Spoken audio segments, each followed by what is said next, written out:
Baik, Assalamualaikum warahmatullahi wabarakatuh. Nama saya Mirsada Harahap. Di sini saya akan menjelaskan isi dari makalah kami, yaitu judul makalah kami yaitu teori dalam penelitian kualitatif, yaitu A. Penekanan fenomenologi. Pendekatan penelitian praktik interperatif memiliki sederet asumsi subjektif tentang hakikat pengalaman nyata dan tatanan sosial. Sosiologi fenomenologi pada dasarnya sangat dipengaruhi Edmund Husserl dan Albert Schweitzer. Yang utama dari pemikiran yaitu adalah bahwa ilmu pengetahuan selalu berpijak kepada yang berekspesial. Baginya, hubungan antara persepsi dengan objek-objek pengalaman, yaitu prinsip ini yang kemudian menjadi pijakan bagi setiap penelitian kualitatif tentang praktik dan perilaku yang membentuk realitas. Assalamualaikum warahmatullahi wabarakatuh. Perkenalkan, nama saya Siti Fadila Putri Ginting. Di sini saya sebagai pemateri kedua akan menjelaskan tentang kedudukan teori dalam penelitian kualitatif. Penelitian kualitatif adalah penelitian yang bertolak belakang dari ketidaktahuan, yang artinya peneliti belum memiliki pengetahuan tentang objek yang diteliti, termasuk jenis data dan kategori-kategori yang mungkin ditemukan. Karena itu atau bukan, orang-orang menafsirkan sesuatu dengan bantuan orang lain, seperti orang-orang masa lalu, penulis, keluarga, pemeran di televisi, dan pribadi-pribadi yang ditemuinya dalam latar tempat. C. Pendekatan interaksi simbolik. Pendekatan ini berasumsi bahwa pengalaman manusia ditengahi oleh penafsiran. Penafsiran bukanlah tindakan bebas dan bukan pula ditentukan oleh kekuatan manusia. Mereka bekerja atau bermain.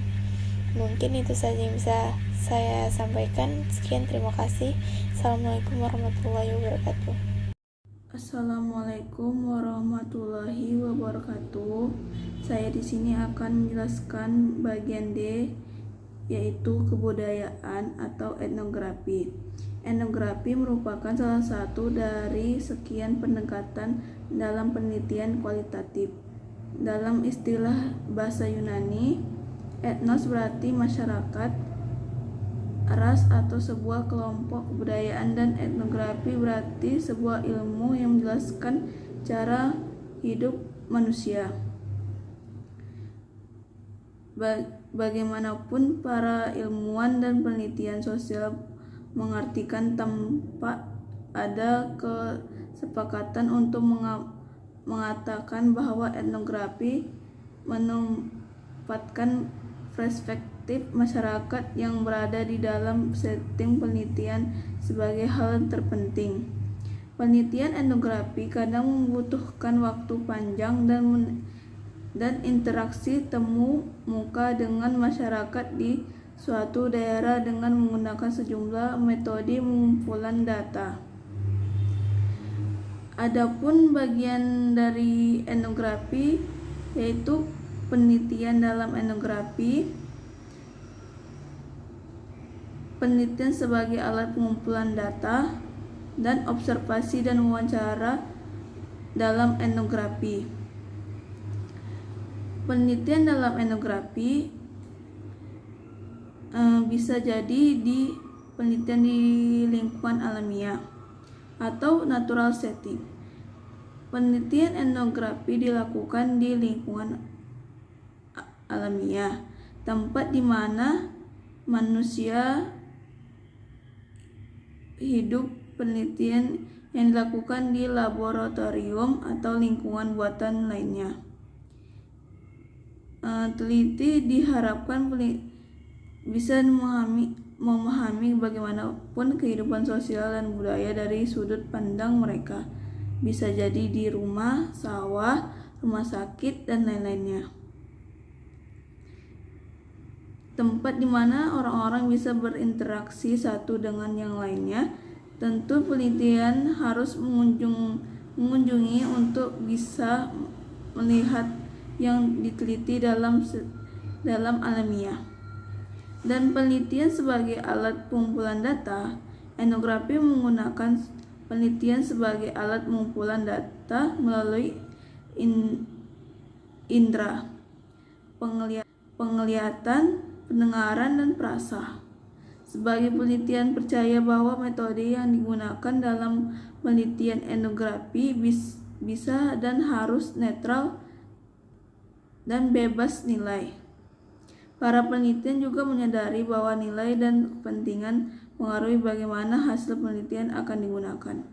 Dan terakhir, observasi dan mewawancari dalam etnografi ialah cara pengumpulan data mengumumkan dilakukan dalam penelitian etnografi. Keduanya dilakukan bersamaan dan dalam setting alamiah yang diteliti saling melengkapi untuk mendapatkan gambaran tentang observasi dan wawancara menggunakan penelitian. Sebagai alat pengumpulan data melalui indera dan kemampuan untuk berkomunikasi. Observasi dalam etnografi tidak bisa dilepaskan dari partisipasi yang berarti penelitian hampir sepenuhnya di dalam kehidupan bersamaan masyarakat yang diteliti. Observasi merujuk pada segala sesuatu yang teramati melalui indera penglihatan penelitian etnografi. Sekian dari saya akhiri. Wassalamualaikum warahmatullahi wabarakatuh. Pendekatan etnometodologi. Pendekatan etnometodologi mengacu pada bagaimana pribadi-pribadi subjek yang diteliti menyatakan dan mengartikan kehidupan mereka sehari-hari dalam hal memahami, menggunakan, dan menyusun aspek-aspek dari lingkungan mereka. Sehubungan dengan itu, etnometodologi mengacu pada studi bagaimana tiap individu menciptakan dan memahami kehidupan sehari-hari. Subjek dari etnometodologi bukan anggota dari suku primitif, melainkan orang dalam berbagai situasi setting di sekitarnya. Fungsi teori. Beberapa di antaranya yaitu menjelaskan atau memberi tafsir baru terhadap fenomena atau data, memprediksi suatu berdasarkan pengamatan, dan menghubungkan satu studi dengan studi lainnya, dan lain sebagainya. Mungkin itu saja, terima kasih.